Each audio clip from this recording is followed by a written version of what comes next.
let's move on. So here's a little bit about me, just to give you some background on why you want to pay at least some attention. Darrig, my name comes from Scotland. I'm born in the northeast of Scotland in a fishing town. Brought up around my granddad's bakery, which is an interesting story you'll hear about later. I came to New Zealand when I was 9 and ended up graduating in medical school. At that point I had the choice when I was in top stream and college. I was Wellington Boys College.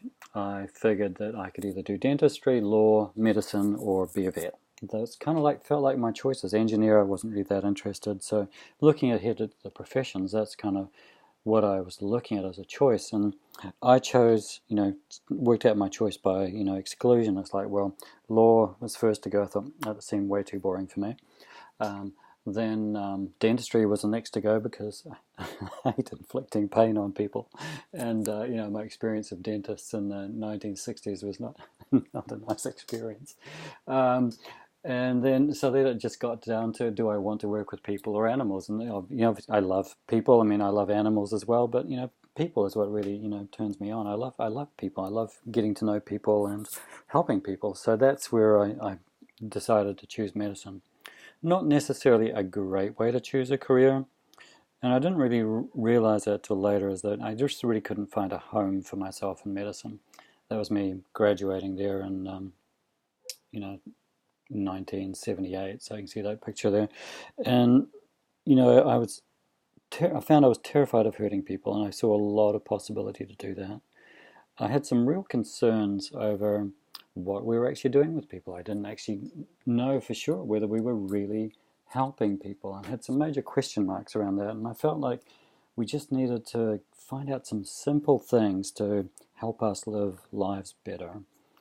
And I was profoundly interested in my spiritual journey, before medicine and after, and that's another story I'd like to share with you at some point.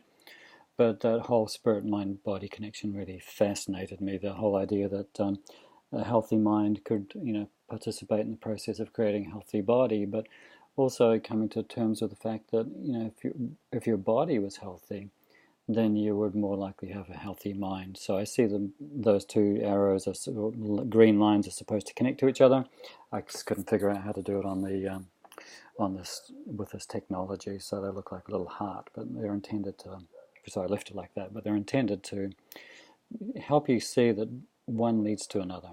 And then there's things beyond the mind and body that I got to really love and explore, and I ended up working in the self-transformation field. That magazine, The Metro, I was featured in that magazine, and I worked in that arena from 1979 to 1992 really.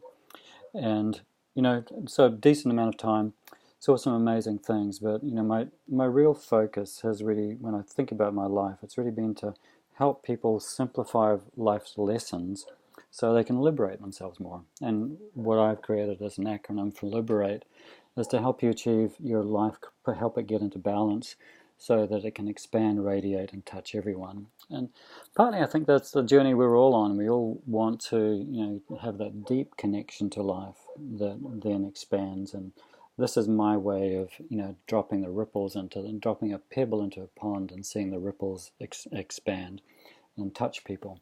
And hopefully so you can transform your life, so you can liberate yourself from beliefs that aren't serving you, and from habits and choices that aren't serving you, and create new habits, new choices based on some fundamental understanding that you can really get yourself behind and see in your own body and mind that, wow, this stuff really works.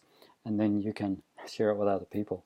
And by all means, send people to this information so they can get it, from the horse's mouth, so to speak. And so you don't have to teach it all, you can actually just direct people here.